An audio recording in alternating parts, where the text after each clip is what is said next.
नमो भगवते वासुदेवाय। नमस्कार दोस्तों, आज के इस वीडियो में हम जानेंगे कार्तिक मास महात्म्य के 24वें अध्याय का पाठ। इससे पहले हम सभी ने सुना था कार्तिक मास महात्म्य के 23वें अध्याय का पाठ, जिसमें हम सभी ने जाना कि घर में तुलसी का वृक्ष है, तुलसी का पौधा क्यों लगाना चाहिए और आंवले का पौधा घर में लगाने से क्या होता है, या फिर जो भी भक्त तुलसी जी की आराधना करते हैं या आंवले के वृक्ष की पूजा करते हैं उन्हें कौन कौन से फल की प्राप्ति होती है, वह घर क्यों अमृत के समान माना जाता है। जिस घर में तुलसी जी का पौधा या आंवले का वृक्ष लगा रहता है उस घर में भगवान विष्णु की क्यों अत्यधिक प्रीति होती है, या फिर वह घर क्यों स्वर्ग के समान माना जाता है। यह सभी हमने इससे पहले के वीडियो में जाना है। और इसके साथ ही यह भी जाना कि आंवले के वृक्ष में भगवान विष्णु की सेवा करने से, भगवान विष्णु की पूजा करने से उस मनुष्य को कौन कौन सी चीज़ों की प्राप्ति होती है, किस प्रकार के फल प्राप्त होते हैं और क्या यह आजीवन समाप्त होते हैं या फिर इससे मिलने वाले फल किसी चीज़ में वर्णित भी किए जा सकते हैं। वह सभी हमने इसे पहले वाले वीडियो में जाना।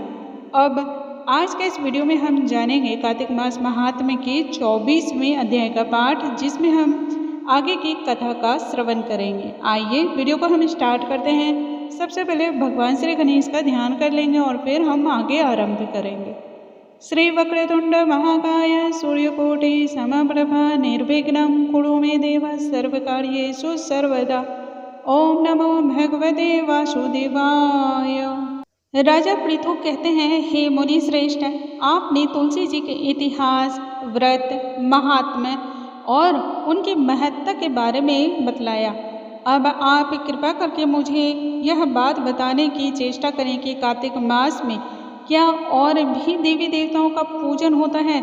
यह भी आपके श्रीमुख से मैं सुनना चाहता हूँ। तब महर्षि नारद जी बोले, पूर्व काल की बात है, सह्य पर्वत पर कर्मी धर्मदत्त नामक एक विख्यात धर्मज्ञ ब्राह्मण रहा करते थे। एक दिन कार्तिक मास में भगवान विष्णु के समीप रहकर रात्रि जागरण करने के लिए वे भगवान के निकट ही मंदिर की ओर प्रस्थान कर चले।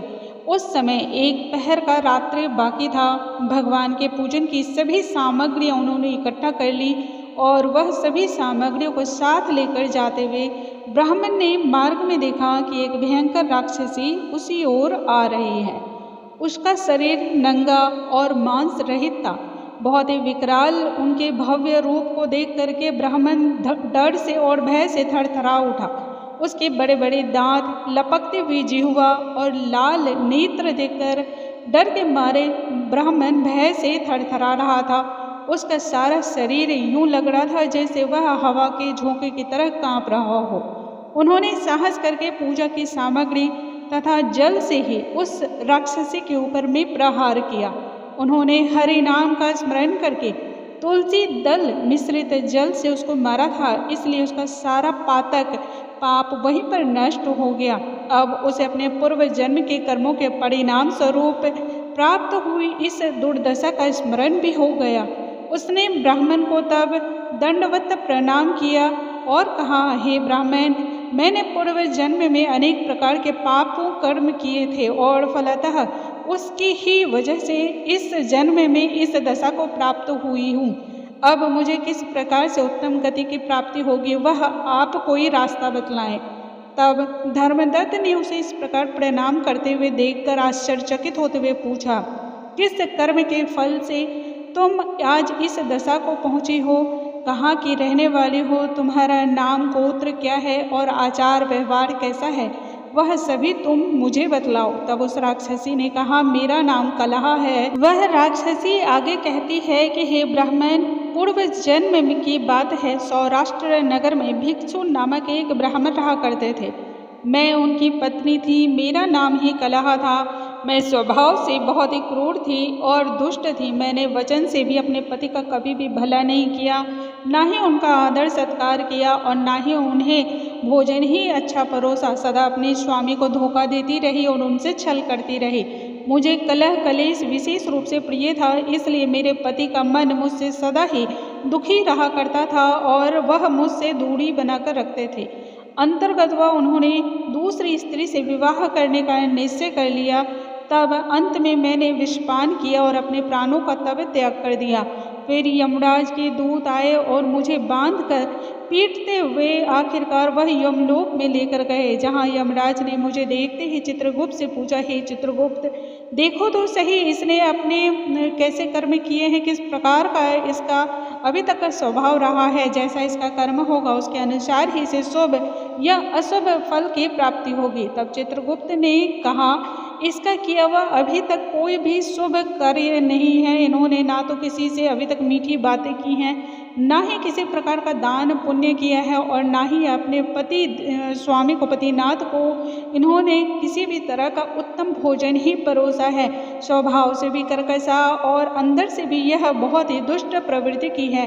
इसने सदा अपने स्वामी से द्वेष किया है, इसलिए यह चमगादुरी होकर रहे तथा सदा कलह में ही इसकी प्रवृत्ति रही है। इसलिए यह विष्टाभोजी सूकरी की योनि में रहे। जिस बर्तन में भोजन बनाया जाता है उसी में यह सदा अकेले ही भोजन खाया करती थी। अतः इसके दोष से यह अपनी ही संतान का भ्राण करने वाली बिल्ली हो। इसने अपने पति को निमित्त बनाकर आत्मघात किया है, इसलिए यह अत्यंत ही नंदनीय स्त्री प्रेत के शरीर में भी कुछ काल तक अकेले ही वास करे।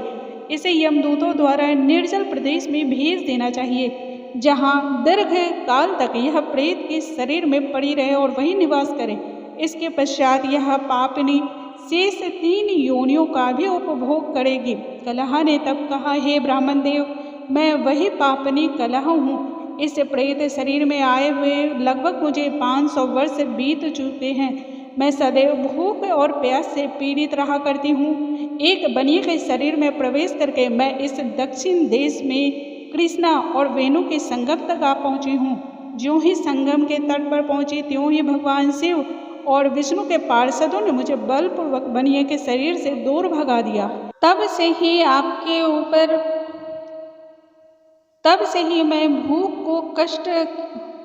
ही भूख के कष्ट को मैं सहन करके इधर उधर घूम रही हूँ और अपने तकलीफ़ों को इस प्रकार से झेल भी रही हूँ। इतने में ही मेरी दृष्टि आपके ऊपर पड़ गई।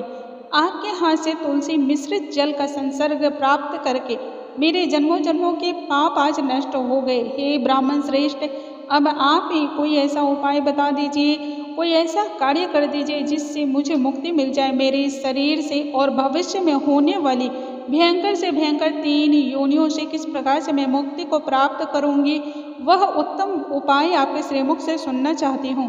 कलह का यह वचन तब सुनकर धर्मदत्त उसके पीछे कर्मों और वर्तमान अवस्था को देख करके अत्यंत ही दुखी हुआ। फिर तनिक देर सोच विचार करने के पश्चात धर्मदत्त ने जो कहा उसका हम वर्णन सुनेंगे 25वें अध्याय में। धर्मदत्त ने वह उपाय बतलाया है जिसके द्वारा कलह जन्मों जन्मों की पीड़ा से मुक्ति प्राप्त कर लेती है और भगवान श्री हरि के चरणों में स्थान को प्राप्त करती है। ऐसा कौन सा उपाय था, किस कार्य को करने के पश्चात उसे बैकुंठ धाम में प्राप्ति मिलती है, वह सभी हम अगले वीडियो में सुनेंगे कार्तिक मास महात्म्य के 25वें अध्याय में। आज का अध्याय यहीं पे समाप्त होता है। और दोस्तों, यदि आपको यह महात्म्य कथा अच्छी लगी हो तो वीडियो में ओम नमो भगवते वासुदेवाय लिखना बिल्कुल ना भूलें। अगले वीडियो में नई जानकारी के साथ हम फिर से मिलेंगे, तब तक के लिए नमस्कार दोस्तों।